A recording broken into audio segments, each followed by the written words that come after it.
好了嗎？我們今天要做什麼料理呀？今天來做一個豆包料理。豆包有很多的蛋白質，我們可以用豆腐、豆干，還有豆包來代替這些蛋白質，攝取多一點的蛋白質。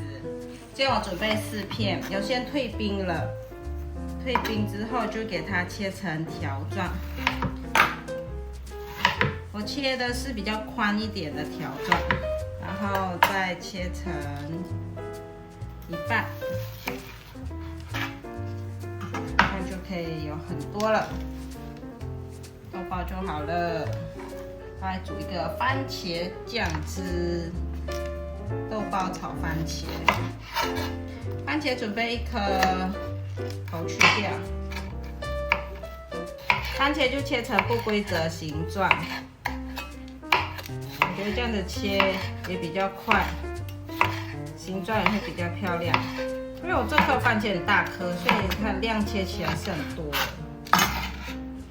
再來就是金針菇，準備半包，切碎。常看我做菜影片的朋友應該都知道，我很喜歡用金針菇切碎來給它煎成香香的，有海鮮的味道，增加鮮味的來源。根部多切幾刀。可以了，我們來去煮吧。鍋內放一點油進來，先來把豆包煎成微焦，豆包先下來，豆包翻炒一下，給它煎香，煎了1分鐘左右，給它翻面，再繼續煎，炒到現在這樣子金黃色，可以了，我們放番茄進來。金針菇也一起放進來，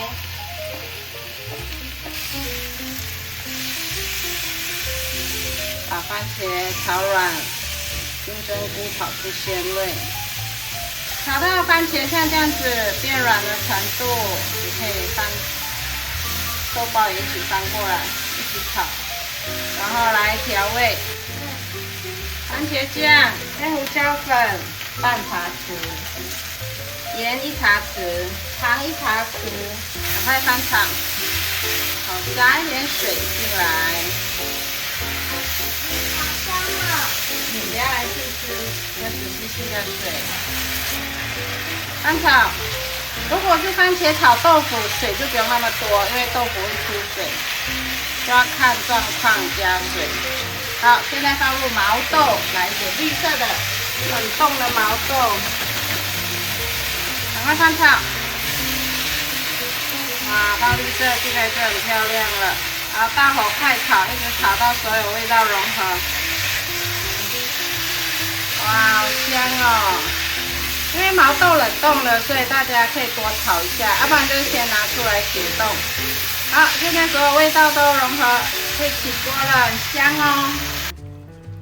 上菜了，看起来好吃哦。趕快切筷子吧，來試吃。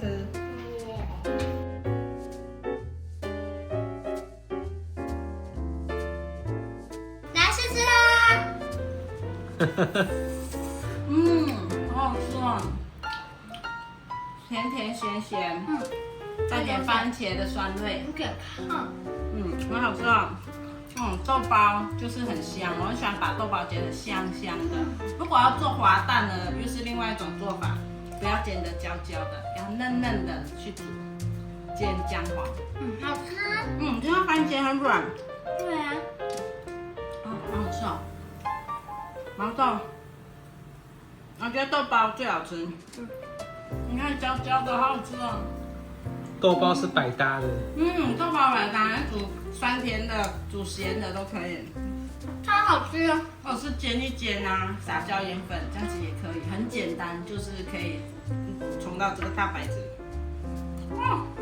這麼好吃哦！好啦，今天影片就分享到這裡。如果你喜歡的話，記得分享、按讚、加訂閱，還有按讚追蹤粉絲頁還有IG，我們下大料理見，拜拜。拜拜。